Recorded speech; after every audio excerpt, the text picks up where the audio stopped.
Tahukah kamu tempat kamu duduk bisa menentukan seberapa cepat hafalan kita menempel di hati kita? Tentunya hafal Al-Quran. Bahkan Rasulullah SAW sudah memberi isyarat tentang hal tersebut. Assalamualaikum warahmatullahi wabarakatuh, sahabat Qurani, sahabat UAP Official yang dimuliakan Allah SWT. Jumpa lagi di channel UAP Official, tempat kita belajar Al-Quran dengan hati yang hidup, pikiran yang jernih, dan niat yang ikhlas mendapatkan ridha Allah SWT. Pernahkah kamu merasa sulit fokus saat menghafal Al-Quran? Mungkin saat murojaah juga demikian. Kadang sudah buka mushaf tapi pikiran kemana-mana. Nah, ternyata tempat dan bimbingan guru ini berperan besar dalam keberhasilan hafalan Al-Quran kita. Mari kita bahas bersama-sama tempat-tempat terbaik untuk menghafal Al-Quran dan pentingnya tashih atau validasi hafalan dengan guru-guru kita, dengan para ustadz kita. Akan tapi sebelum lanjut, jangan lupa tombol subscribe-nya ditekan, like dan share ya, karena setiap klik kamu adalah dukungan untuk dakwah Al-Quran insya Allah. Dan tonton sampai selesai video ini, karena di akhir video ini akan ada nasihat emas, nasihat yang luar biasa dari Imam Syafi'i rahimahullah ta'ala, yang bikin semangat hafalan kita menyala-nyala insya Allah. Tempat yang pertama adalah masjid, rumah ketentraman hati. Masjid adalah tempat terbaik untuk menghafal Al-Quran, karena di sana hati ditenangkan oleh Allah SWT melalui suasana ibadah, suasana ta'lim, dan rahmat Allah SWT bercucuran di sana. Qala Allah Ta'ala, wa annal masajida lillahi fala tad'u ma'allahi ahada. Dan sesungguhnya masjid-masjid itu adalah milik Allah, maka janganlah kamu menyembah sesuatu pun selain Allah Subhanahu wa ta'ala. Jadi hadirin Allah Subhanahu wa ta'ala, di masjid suasana itu ada suasana zikir, baca Al-Quran, sholat berjamaah, ada ta'lim, membuat hati itu kita khusyuk, enak. Banyak penghafal Al-Quran justru mencapai ketenangan tertinggi itu di masjid.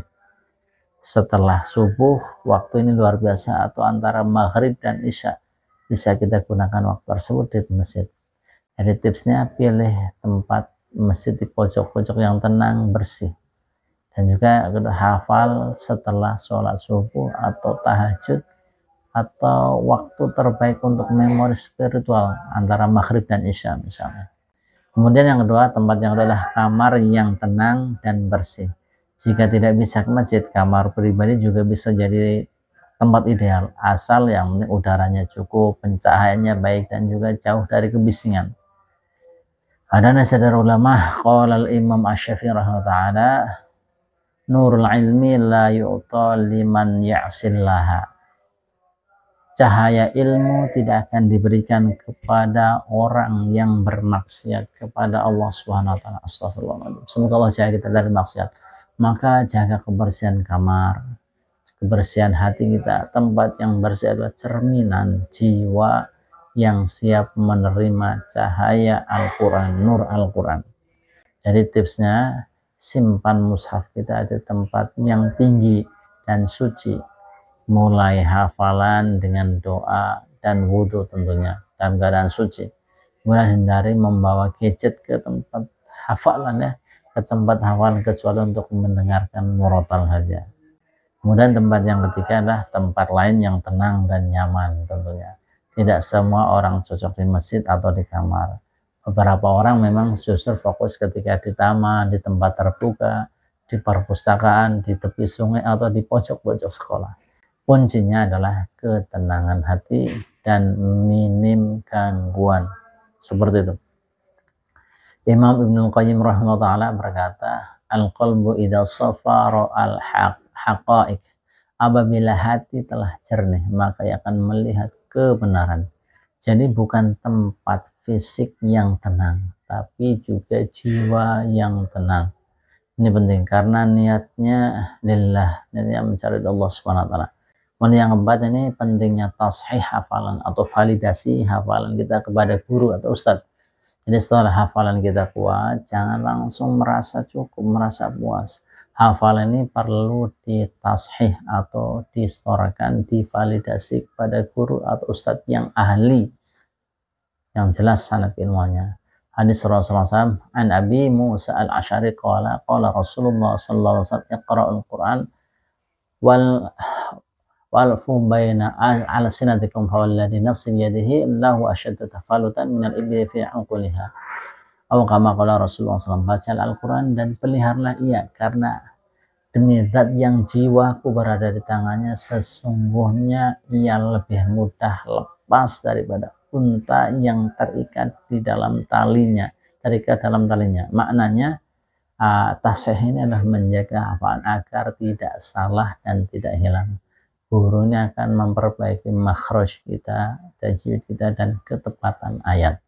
Hikmahnya, jadi dikatakan kilaman duna ustadid fakitabu ghayatul dhalal. Barang siapa belajar tanpa guru, maka kitabnya hanya akan menyesatkannya. Artinya tanpa bimbingan guru, hafalan rawan sekali salah arah dan kehilangan barokah sanad. Jadi manfaat daripada tasih itu kita harus paham bahwasanya dengan tasih ini menjaga kualitas bacaan dan hafalan kita, kemudian menghindari kesalahan fatal. Yang ketiga, manfaatnya mendapatkan bimbingan spiritual dan motivasi dari guru kita. Kesimpulannya, kawan-kawan, sahabat Wabuksel, menghafal Al-Quran bukan hanya soal kuatnya ingatan, tapi juga benarnya cara dan bersihnya hati. Pilih tempat yang tenang, juga jaga kebersihan hati, dan setorkan hafalan kita kepada guru, kepada ustaz. Karena dengan itu hafalan kita bukan sekedar di kepala, tapi tertanam di dalam hati. Al-ilmu fi sudur la fi sutur, ya. Yang hidup bersama kalau Allah SWT dalam hati kita. Jadi kalau kamu sedang berjuang menghafal Al-Quran, tulis di kolom komentar video ini, saya siap jadi hafidz Quran, saya siap jadi hafidz Al-Quran bagi akhwat, bagi perempuannya, karena Allah SWT. Jangan lupa subscribe dan like, juga share video ini biar semakin banyak yang semangat jadi sahabat Al-Quran. Barakallahu fikum, semoga bermanfaat. Semoga Allah SWT memudahkan hafalan kita semuanya. Amin ya rabbal alamin. Terima kasih sudah menonton sampai selesai, dan assalamualaikum warahmatullahi wabarakatuh.